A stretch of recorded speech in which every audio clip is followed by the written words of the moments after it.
오늘 우리에게 주시는 하나님의 말씀은 사도행전 20장 1절에서 12절까지 말씀입니다. 1절에서 12절까지 드라마 바이블로 낭독될 때에 눈과 마음으로 함께 읽도록 하겠습니다. 소요가 그침에 바울은 제자들을 불러 권한 후에 작별하고 떠나 마게도냐로 가니라. 그 지방으로 다녀가며 여러 말로 제자들에게 권하고 헬라에 이르러 거기 석 달 동안 있다가 배 타고 수리아로 가고자 할 그때 유대인들이 자기를 해하려고 공모하므로 마게도냐를 거쳐 돌아가기로 작정하니 아시아까지 함께 가는 자는 베레아 사람 브로의 아들 소바도와 데살로니가 사람 아리스다구와 세군두와 더베 사람 가이우와 및 디모데와 아시아 사람 두기구와 드로비모라. 그들은 먼저 가서 드로아에서 우리를 기다리더라. 우리는 무교절 후에 빌립보에서 배로 떠나 닷새 만에 드로아에 있는 그들에게 가서 이레를 머무니라. 그 주간의 첫날에 우리가 떡을 때려 하여 모였더니 바울이 이튿날 떠나고자 하여 그들에게 강론할세 말을 밤중까지 계속하며 우리가 모인 윗다락에 등불을 많이 켰는데 유두구라 하는 청년이 창에 걸터 앉아있다가 깊이 졸더니 바울이 강론하기를 더 오래 하며 졸음을 이기지 못하여 3층에서 떨어지거늘 일으켜보니 죽었는지라. 바울이 내려가서 그 위에 엎드려 그 몸을 안고 말하되 떠들지 말라. 생명이 그에게 있다. 하고 올라가 떡을 떼어 먹고 오랫동안 곧 날이 새기까지 이야기하고 떠나니라. 사람들이 살아난 청년을 데리고 가서 적지 않게 위로를 받았더라. 아멘. 오늘 말씀의 제목은 하나님을 바라보라입니다. 오늘 말씀 1절에 소요가 그침에 하고 나와 있는데 이 소요는 에베소에서 일어난 큰 소동을 말합니다. 에베소에는 아담의 신상을 들여놓고 숭배하는 사람들이 많이 있었는데 바울이 우상에 대해서 발언을 하게 되면서 이 아담의 신상이나 각종 우상들이 아무런 능력도 또 아무런 의미도 없다라는 것이 드러나게 되었습니다. 그런 소식을 듣게 된 사람들은 더 이상 이 아담의 신상을 구입할 필요가 없게 되었습니다. 이 아담의 신상은 에베소뿐만이 아니라 아시아 전역에도 광범위하게 퍼져 있어서 은으로 만든 신상이 많이 팔리고 있었습니다. 그래서 신상을 만드는 공장과 또 유통하는 사람과 판매하는 매장까지 그 일에 연결되어져서 종사하는 사람들이 상당히 많이 있었습니다. 하지만 바울이 전하는 그 예수 때문에 자신들의 생계가 위협을 받는다라고 생각을 하니까 그들은 가만히 있을 수가 없었습니다. 큰 소동을 일으키고 이 복음을 전하는 사람들을 붙잡아다가 어떻게 해서든지 처형을 할 만큼 매우 분노하고 있었습니다. 다행히도 에베소에 서기장 되는 사람이 중재를 잘 하게 되어서 그 소동이 진정되고 그치게 되었습니다. 그 후에 바울은 제자들과 작별하고 마게도냐로 갔다가 석 달 동안 헬라에 거하다가 수리아라는 곳으로 가고자 했습니다. 하지만 유대인들이 바울을 집요하게 쫓아다녔기 때문에 바울은 마게도냐로 해서 다시 되돌아가야만 했습니다. 이와 같은 사도행전의 여정을 보면 유대인의 핍박을 피해서 계속해서 이동해야 하는 그런 일들이 기록되어져 있습니다. 때로는 붙잡혀서 매를 맞기도 하고 또 돌에 맞기도 하고 감옥에 들어가서 고문을 당할 때도 있었습니다. 심각한 협박과 고통으로 인해서 더 이상 복음을 전할 수가 없을 것 같았는데 그래도 바울을 비롯한 많은 복음을 전하는 사람들은 복음을 전하면서 예수 이름만이 구원의 이름이라는 것을 사람들에게 선포하게 되었습니다. 우리는 여기에서 한 가지 기억해야 할 것이 있습니다. 무엇을 기억해야 하느냐?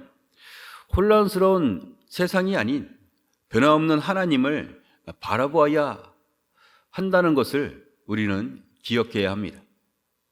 우리 함께 따라해 볼까요? 혼란스러운 세상이 아닌 변함없는 하나님을 바라보라.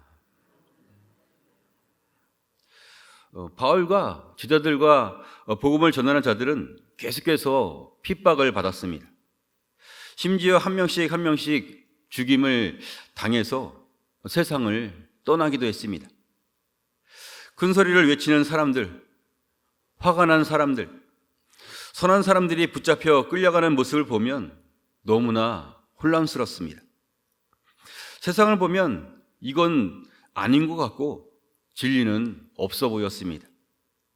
믿을 만한 사람도 없고 모두가 악하고 무서운 사람들만 있는 것 같았습니다. 요한일서 2장 15절과 16절에 이 세상이나 세상에 있는 것들을 사랑하지 말라.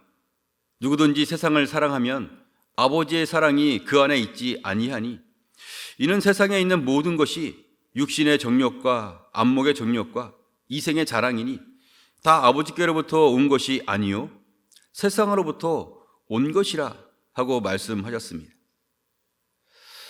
우리가 이 세상을 중심으로 또 세상에 발을 딛고 살아가다 보니 눈에 보이는 것에 익숙하고 세상에서 편하게 지내는 것이 어쩌면 지혜 있어 보이기도 합니다.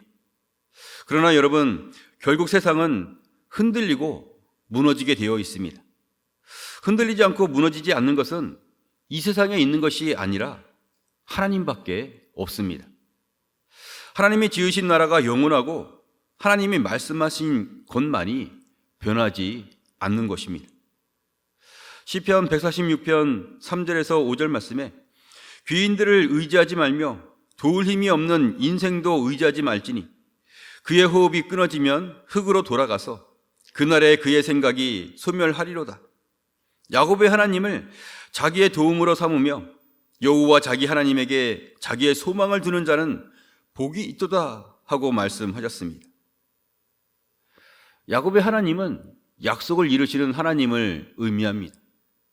약속하신 하나님의 말씀을 믿고 나아갈 때에 하나님이 그러한 사람을 지켜주시고 보호해 주시니 우리들도 그 은혜 안에서 살아갈 때에 하나님의 보호하심으로 말미암아 안전하게 거할 수가 있게 되는 것입니다.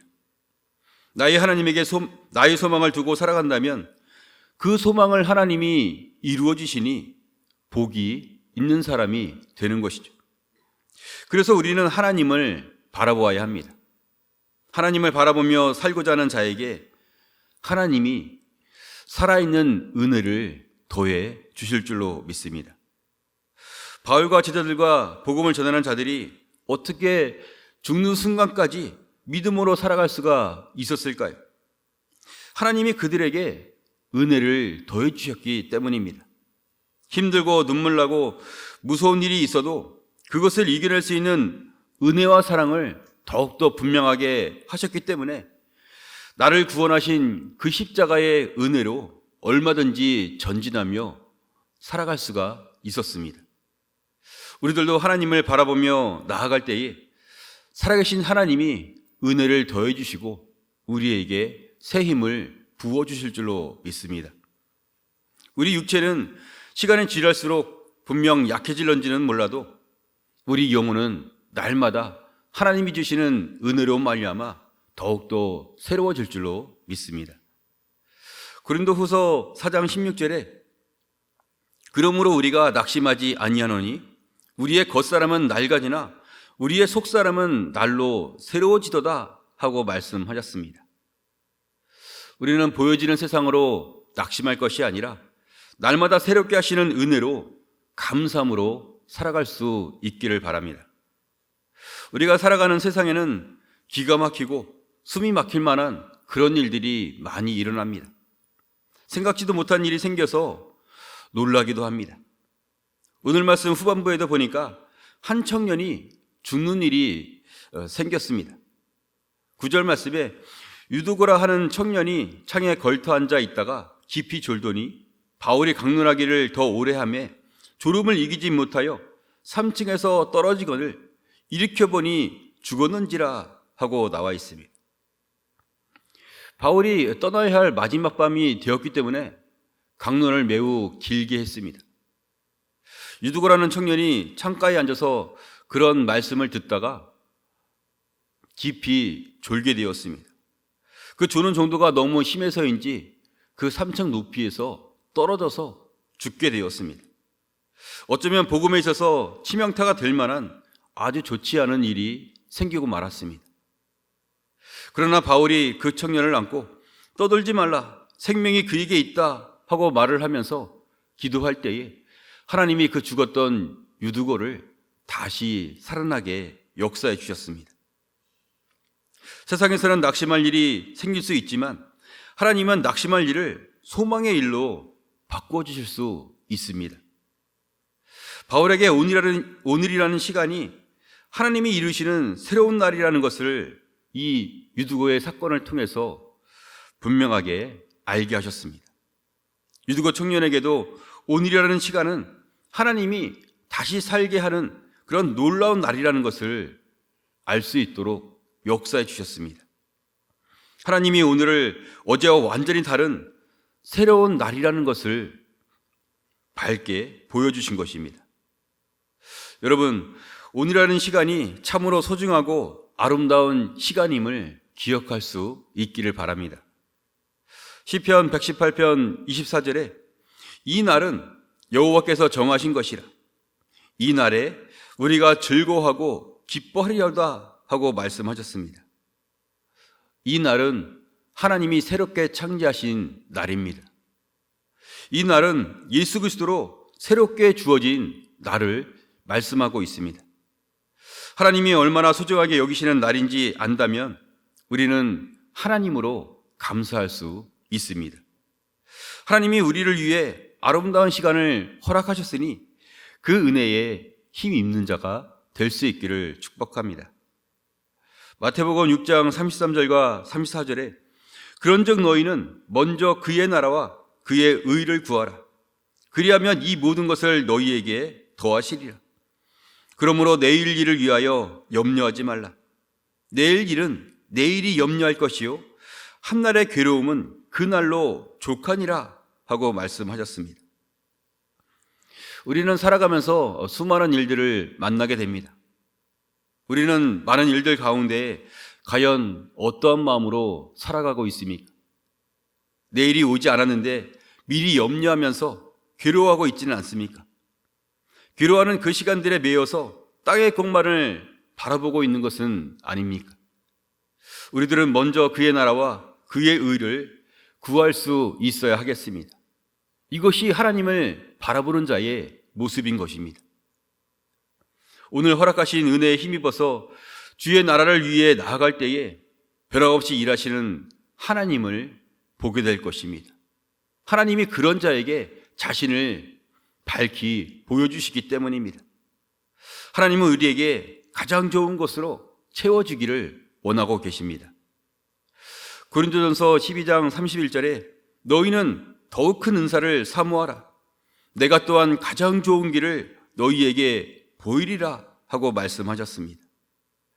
우리 모두 그의 나라와 그의 의를 구하는 자 되어 혼란스러운 이 세상을 넘어서서 변함없이 우리를 도우시는 하나님을 바라보는 자가 될 수 있기를 바랍니다.